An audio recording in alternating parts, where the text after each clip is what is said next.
A biblical perspective on life, culture and current events. This is 2020 on Vision. We're going to be talking about Christians and the rise of Islamic politics in Australia. Now, you'll recall earlier this month the shockwave created by the resignation of the Muslim Senator Fatima Payman from the Labor government. Well, she quit the Labor Party to sit as an independent on the crossbench after she crossed the floor to vote with the Greens in favour of Palestinian statehood. Now, Senator Payman also revealed that she asked Allah for guidance in the Senate. And while Senator Payman denies this, some commentators are saying this is the start of the formation of an Islamic political movement in Australia.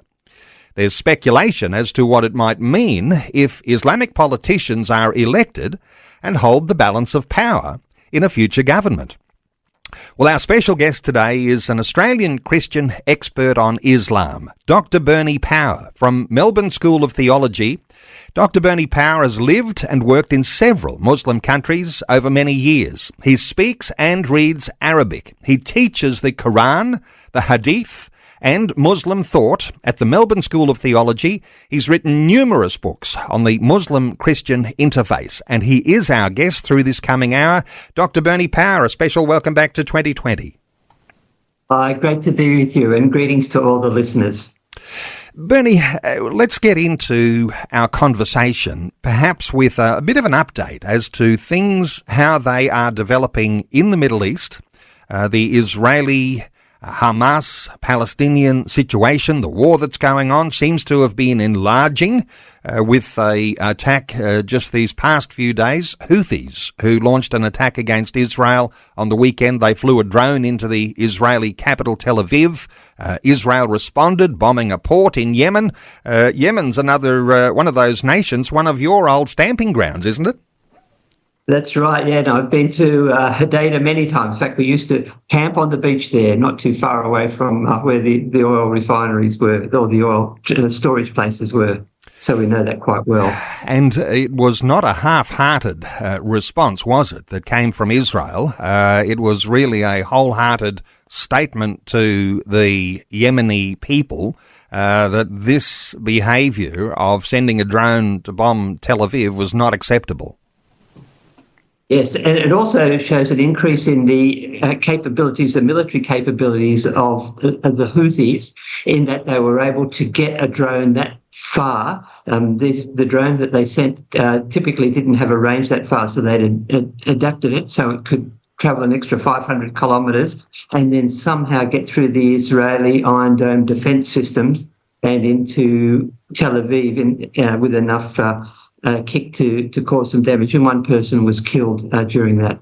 So Israel responded probably a little bit out of shame because their defences had been breached, and they wanted to send a lesson back. It wasn't the first time that the Houthis have tried to bomb Israel, but it was the most effective one. Let me ask you about this, because there's an important element in all of this. There's certain sort of muscular posturing that happens. Don't attack us, we'll attack you. But when an attack happens and then the Israelis respond, it's almost as though those who are on receiving end then, in this case, those in Yemen, the Houthis, they assume a sort of a victimhood response. And this victimhood appears to be spreading support for Islam. I wonder if you've got any clarity on how this sort of thing tends to work. Yes, the narrative of victimhood is a very strong one within Islam.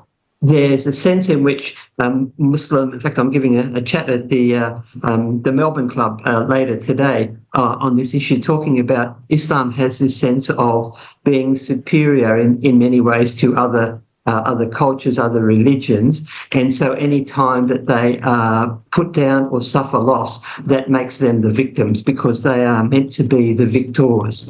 So they really struggle with it when they're not on top, and so they'll always call on this kind of victimhood mentality. And victimhood travels far and wide. In fact, victimhood, it circles the earth in all of the communications abilities that people in favour of what's going on, of course, in the Hamas-Israel war. That, of course, has garnered a lot of support from people who don't necessarily seem to understand the issues, but certainly they win a big support base because of apparent victimhood. Yes, and I mean the scenes of what we see in Palestine are pretty terrible. You know, the loss of life, children, women being killed, destruction of infrastructure, buildings and whatever. But I think that's part of Hamas's strategy. They, of course, use a very strong human shield policy, and they have 500 kilometres of tunnels underground. They could easily provide enough air shelters for the whole population if they wanted. But one of their spokesmen said the stuff underground belongs to Hamas. The people above ground are mostly refugees. They're the responsibility of the United Nations. So this was a spokesman for the elected government of Palestine. Hamas won the last elections in 2007. So they were meant to be representing the whole of the population. They were not allowed to take power by Fatah, by the PLO's political wing. But they're still not taking responsibility for their actions. They do these basically cowardly things and put their people in danger. And then when their people are killed, then they come out and claim that, well, we've been badly treated. And no doubt many of those tunnels in that tunnel network will have been destroyed because the Israelis want to shut down that tunnel network. But your thoughts here, because Hamas holding back releasing the hostages would be keeping the war alive.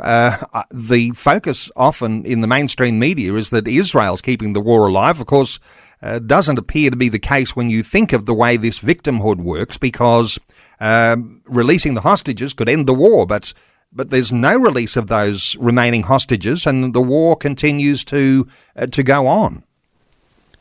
Yes, and I use the example of during the Second World War when Hitler had thousands, hundreds of thousands of people in prisoner of war camps and concentration camps and killing camps. And he could have ended the war at any time by opening those up and then surrendering. But instead, he decided to keep it going. And I think Hamas is doing the same thing. They think that they've got a chance of surviving. And a lot of their chances are not actually in the military realm, but will be in the political realm when there's so much pressure put on Israel that they'll be forced to negotiate some terms, which is what has happened before. This is the fifth war between Hamas and Israel, and each time Israel has withdrawn without completely carrying out its military objectives. And at this time, Benjamin Netanyahu is saying, no, enough is enough. We need to stop this. And so he's keen to push on. There's a lot of pressure from outside, but also within Israel, people who are saying we want the hostages back. We don't want to see this killing going on. And so he finds himself in a very difficult situation. So the war drags on, and prolonged victimhood, gleaning a following around the world, and even into the parliaments of the world, because recently in the UK elections, there were 5 Muslims who were elected to office, and then something like 45, as we heard from our previous guest, who are aligned with these issues and foundations of Islam. And even here in Australia now, you've got Fatima Payman, who resigned from Labor to sit as a crossbench independent, who, by the way, says she would not advise Muslims to form their own political party, but this appears to be what is going on. What's your thoughts here? Yeah, so it's interesting. Within the UK, it wasn't actually the Muslim party that got these changes, but rather a Muslim lobby group. So they call themselves Muslims Vote. The Muslim Vote, I think that's the we've got the details here. They're a relatively new group. They only got formed in December last year. Yeah, they called themselves the Muslim Vote. And they were able to, as you say, take some pretty high-profile seats. So they knocked out the shadow cabinet, Labor shadow cabinet minister, Jonathan Ashworth.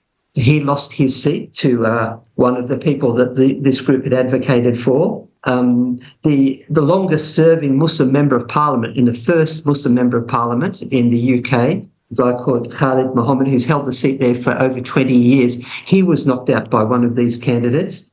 And Jack Straw, the former Home Minister, his seat was also taken by them. So they're taking some pretty high-profile seats.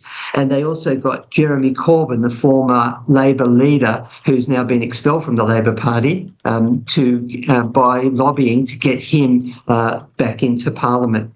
So that they're, rather than putting up their own candidates, often they'll run an independent and they'll put their support behind it and behind that person, and they're finding that they're getting significant numbers. Just in terms of Fatima Payman, she's saying it's no good forming a Muslim party, and she's right, because Muslims are only 4% of Australia's population, so that means you're excluding 96% of the population.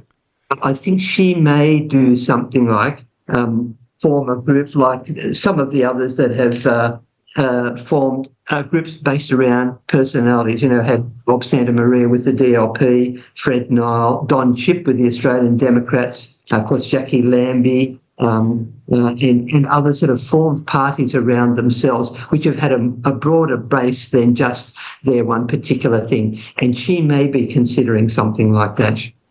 So rather than call what may be at the beginning a political party, what we're talking about is perhaps the growth of an Islamic political movement.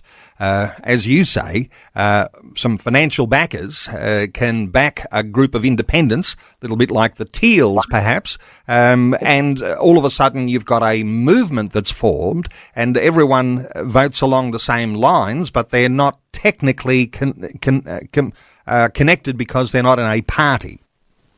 Yes, that's right. And in fact, the Muslim Vote, which is one of the groups, there's two groups. One's called the Muslim Vote. The second one is called Muslim Votes Matter. And I think they're aligned with the two major kind of groups within Islam. Within Australia, there's the Australian Federation of Islamic Councils and the Australian National Imam Councils. I don't know if you're aware, we've got two Grand Muftis here in Australia at the moment. So it's a bit like having two popes, that these two men, the different parties back them and call them the Grand Mufti.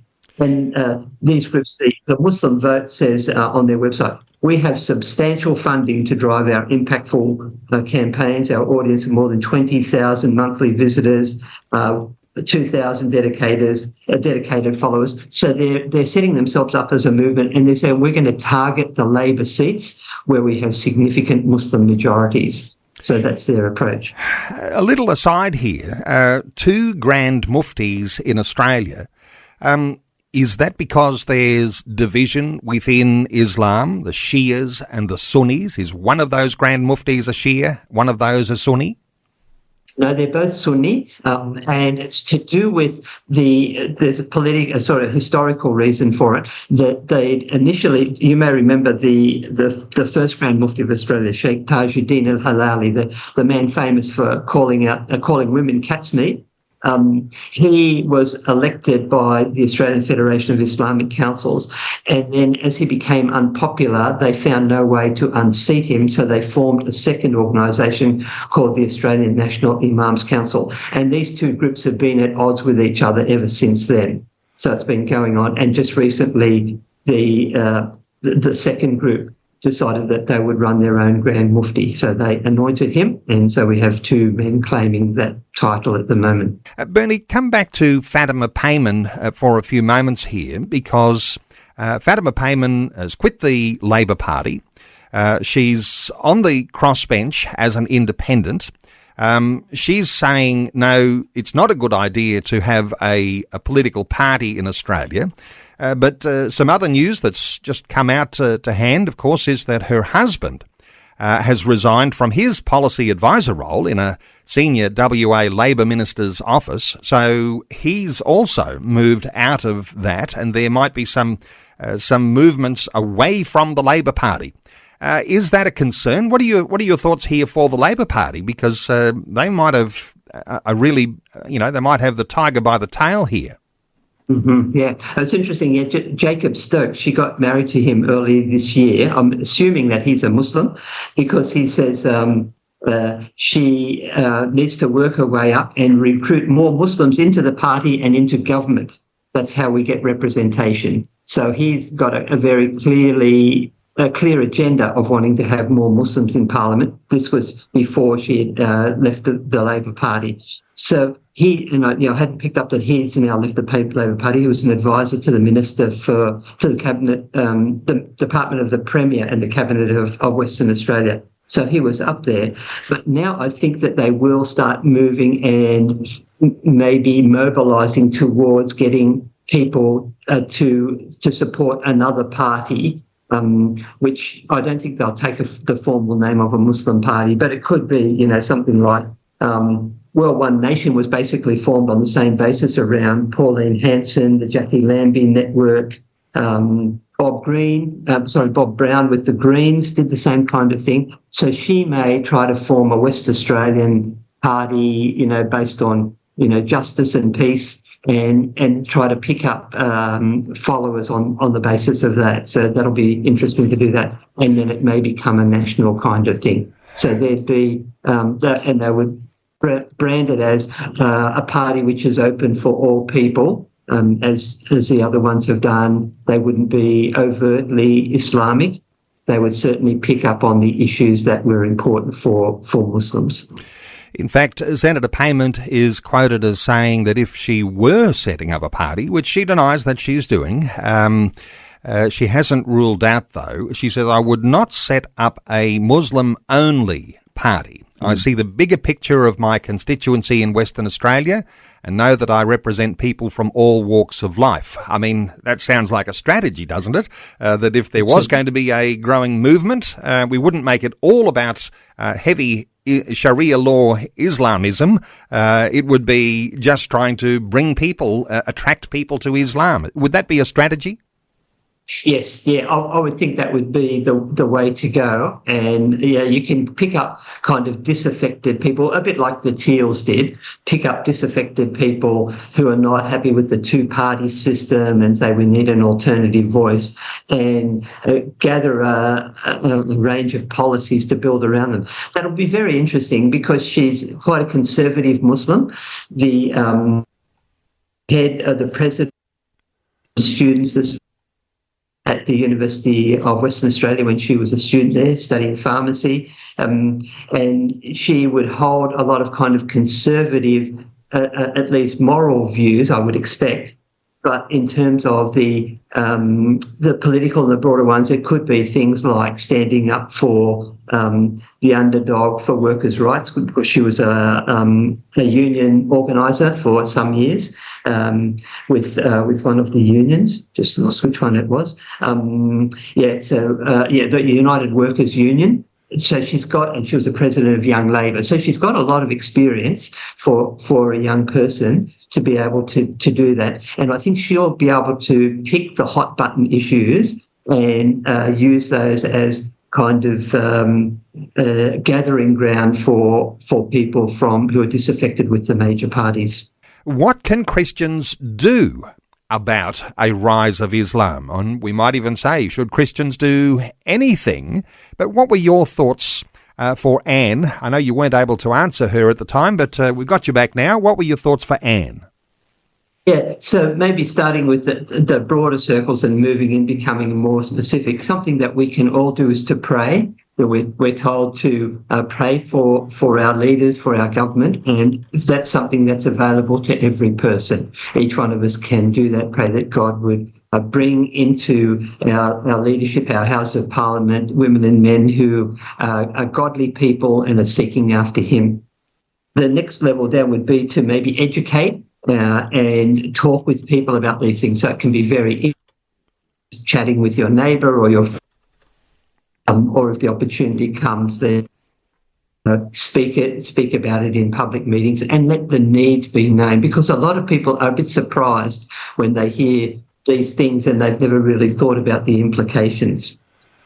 Yeah, and more other people may want to organise and perhaps get groups of people together to lobby things. So you can actually lobby your local member. That often they're very accessible. They may have a meeting from time to time, or their group is open. Take along a group of friends and say, look, we're concerned about this, and these are the reasons for those concerns. And then the last one will be to join. So there are people, and I've got friends who've joined political parties for the purpose of that, so that they can be a voice within that party. They can help in the formation of policy, in selection of candidates. So that's something, again, it's not for everybody, but for some people that could be the kind of calling and opportunity that they have. So those would be some of the ways that I think that we can practically do things. Good wisdom there. And our talkback line's open on 1800 316 316. Let's continue to take some calls. Philip is in Exmouth in Western Australia. Hey, Philip, welcome. Good morning, Neil. Look, I did have a brief holiday in Exmouth, but I'm back in Albany, where I live. Look, just very quickly, Palestine's very confusing for everybody, but maybe consider... I can't hear anything. Oh, hang on. Hello, is that any better? Hello? Just say what your question is, Philip, and I'll relay that if our guest can't hear. All right, so yes, talking sure. Palestine. I will place a thorn in their side and make them jealous by a people who are not a people. So that's one interesting thing. But look, what I'm mainly phoning about is I think there's common ground with Muslims of good faith, good community, who are appalled, as we are, by the Labor and Greens sexualisation of children, forcing these things into our schools, and children's books in the Albany Public Library, which depict and instruct children how to perform violent sexual acts. Yeah, Philip, let me just relay that, because I think our guest is not able to hear you, Philip. So we're talking about here the fact that ordinary Muslims will be outraged by the way that things are disintegrating so far as a moral fabric here in Australia around issues of sexuality and such things. I wonder if you've got a thought here, Bernie, for Philip, but around the fact that ordinary Muslims are outraged by the way our moral fabric is being damaged. Any thoughts here as to whether that might drive the things we're talking about? Yes, and I think that's a really important thing. I talk with Muslims every week. We have a street outreach here in Melbourne, and Muslims come up to our tables and we chat them. And this would be one of the things that they express is distress about the kind of the moral tide in Australia. And I'd say, look, as a Christian, I'm equally distressed with you that we don't endorse a lot of the things that are happening in our nation. This is a sign of people rejecting God and turning away from him and not living up to his standards. And as Muslims and Christians, we can actually stand together and agree on that. It would be interesting in terms of how that would play out if someone like Fatima Payman, who, because she would come from the more conservative end of the Muslim community, so she wears a headscarf. Other people, the other two members of Parliament, Anne Ali from Western Australia and Mehreen Faruqi from New South Wales. So Anne's from Egyptian background, Mehreen is from a Pakistani background. They don't wear a headscarf. And Ed Husick, when he also a frontbencher in federal parliament, said, I'm a Muslim, but not the kind that prays every day. So even within those four Muslims in parliament, there's a range within them. And I would guess that Fatima Payman would be down the more conservative end and be appealing to those conservative values. So that would be interesting to see how that works out. And also for the members of Parliament, all those three, Anne Ali and Ed Husick are in the Labor Party, Mehreen Faruqi is in the Greens. their policies on lots of things like gay marriage and other issues are very so-called progressive for the Labor Party, and they can't actually oppose them because of the agreements that they've signed, which is what's taken Fatima Payman out. So interesting to see where she's going to sit on that, and whether, having left the party, she may have more freedom to talk about those kinds of things.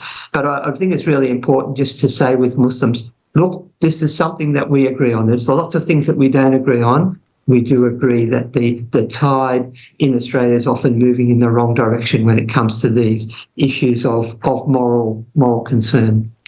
Interesting, though, and I want to thank Philip for his call. Thank you so much, Philip. But when we've got a decline in morality, and it's almost like the Christians were weak and didn't stand up and expect there to be a biblical values set that helps to be a navigation point for our national morality, lose control of that, and it almost like becomes easy pickings for someone who wants to come in and, in one sense here, I'm going to use the word invade, but there's a political potential for a rising movement here, and it could be a political invasion. Is that something, we can blame ourselves as Christians for not holding firm to those Christian foundations?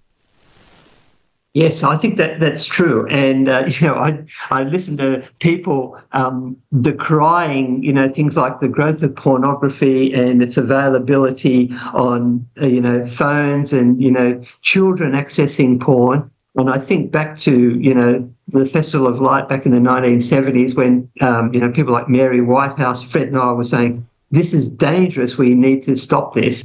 And nobody took any notice. They laughed at them and mocked them and said, you're scaremongering.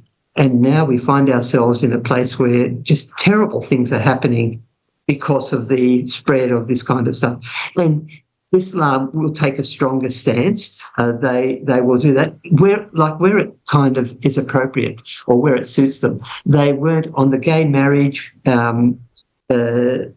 debate. They stood out of it. The Muslims didn't they said we oppose it, but they wouldn't do anything to have a public voice, which they could have done. They realised that this was probably a battle that they couldn't win, so they might as well leave this one go and then wait for another one. Palestine is a much easier issue for them to be able to stand up for because it involves Muslims, and they're able to pick up a lot of public support for it. Whereas with other things like gay marriage, they realised that was the way the river was flowing, and it would be hard to swim upstream against it.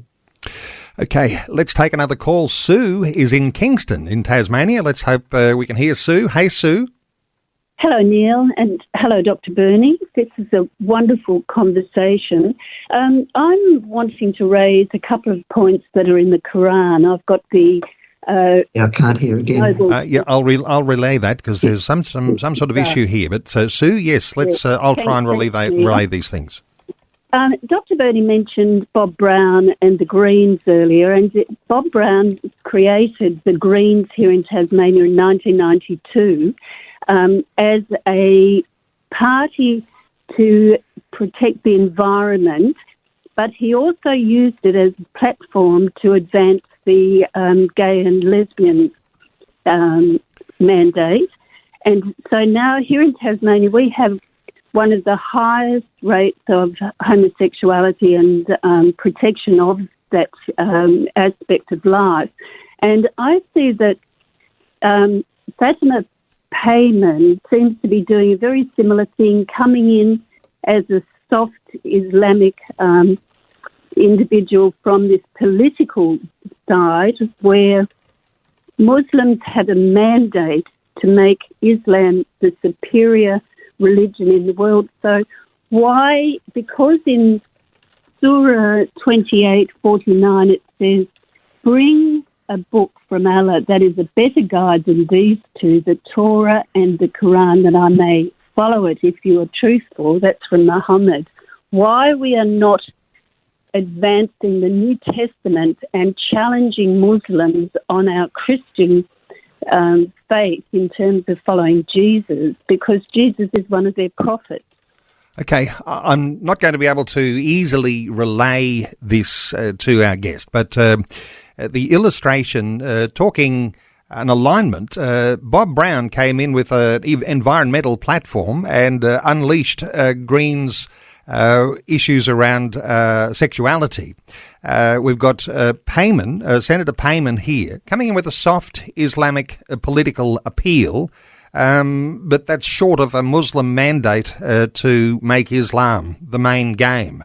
And the thought here that our guest, our caller is, Sue is saying is, why are we as Christians not using our Bible to advance these levels of basis for morality in response to the thought that there'll be a use of the Islamic scriptures and those sorts of things to be able to advance an Islamic view. Now, I hope I've reflected that okay, Sue, but let's get a thought or two here from our guest, Bernie. What are your thoughts? Mm-hmm. Yeah, look, I'm really, of course, a great fan of using the Bible and Christian concepts and put them out into the public arena. We do want to see that, and I've just been reading about the transformation of England from the early 1800s through the Reformation, or the revolution that came through the Wesley brothers and all of the issues that came through that. And it was when people got back to reading the Bible and started preaching it in the churches and listening to its message and responding. That's what transformed England during that time. And I think similar kind of thing we need to be aware of. Look for opportunities to do that. Take any chance that we have to do that. In terms of the Quran, it'd be interesting to see how Muslims can use that in a similar kind of way. I teach the Quran. I teach it in Arabic. It's not as attractive a book. It's a very, very difficult book. It doesn't have the concepts in it, or the language, the poetry, the stories, the public appeal that you find within the Bible. So it'll be interesting to see how Muslims will try to do that. There are groups here in Melbourne that are, encouraging people to read the Bible and the Quran, and they give them away to people for free. But it's not really a book that kind of attracts that. It will be more in the level of ideas, and they would say, as Muslims, we stand for peace, we stand for justice, we stand for, the underdog, the victim, those kind of big issue, or the concepts that they would pick up. And a bit like, as you mentioned with Bob Brown, his was, we need to save the environment because that's where we live. We need to look after where we live. And nobody would disagree with that. But then where he takes it, of course, is a different matter. The idea of you need to look after the land that you're on it's a biblical concept, and it's a bit of a no-brainer. And so if a Muslim group came along and said, we stand for justice, we stand for peace, we stand for equality, then people will say, well, yes, they're ideas that we would also endorse. And they pick that up. And again, the agenda can be taken somewhere else. Once you've got people on board with the big ideas, then you can tinker with the details and also determine a completely new direction, which I think we've seen in other places as well. Well, Sue in Kingston, I hope that was a good response for your comments and a valuable contribution. Sue, thank you so much for your call. It may not be worth me taking extra calls now because some of these questions are quite complicated, and just to be a in-between relay, it might not work so well. So I'm going to put a line under our calls, and I want to thank those who are waiting, who are not able to get on today, but appreciate your calling through. No doubt there'll be some sort of issue we'll get our tech team to look at here. Bernie, let me come to some issues here, just following on a little bit there, because some will be saying, well, isn't Islam just another alternative religious arrangement that just looks to do good things, and it looks nice and everyone loves one another. I wonder if you have got a brief, concise, but well-rounded idea of what it would mean if there was an Islamic party that were to hold, or an Islamic movement that were to hold the balance of power in our parliaments, and what that might mean for Australian society. A quick thought from you on this? Yeah, so I think it's important when we think of Islam, people think, oh, well, it's just another religion like Christianity or Hinduism or Buddhism, but in fact it's not. It's a comprehensive system, and it's got social and moral and legal and economic and military and religious principles that are all bound together. And you can't simply pull one out and say that's what it is, because the way that it was set up was something which is very integrated. And if we did have an Islamic party that formed a minority group and maybe even held the balance of power, then they would be able to influence in a whole lot of issues. And we're seeing that already. So you've seen things like the growth of Islamic finance, Sharia compliance, the provision of halal food, relationships between the way that the sexes are mixed together. All of those could possibly be in the mix as well. And I would imagine that they would take a gradualist approach and pick the issues that they would want to focus on and seek to make an impact in those particular areas. If they were wise, they wouldn't try and do a massive change, but rather do it in a kind of a gradualist approach. And I think we need to be aware that that's what could happen, and that's what that's what would happen if if that situation ever came. So just being aware of those issues and knowing something of the broader picture, I think, is really key in this area. As you say, a gradualist approach, and it's not as though this might be coming, because this is already here. We don't have two streams of law, and no doubt there'll be resistance to that, but one of those goals obviously would be the rise of a Sharia law component here in Australia. Would that be something you would welcome, or what would be the warning if that were to be something that could eventuate?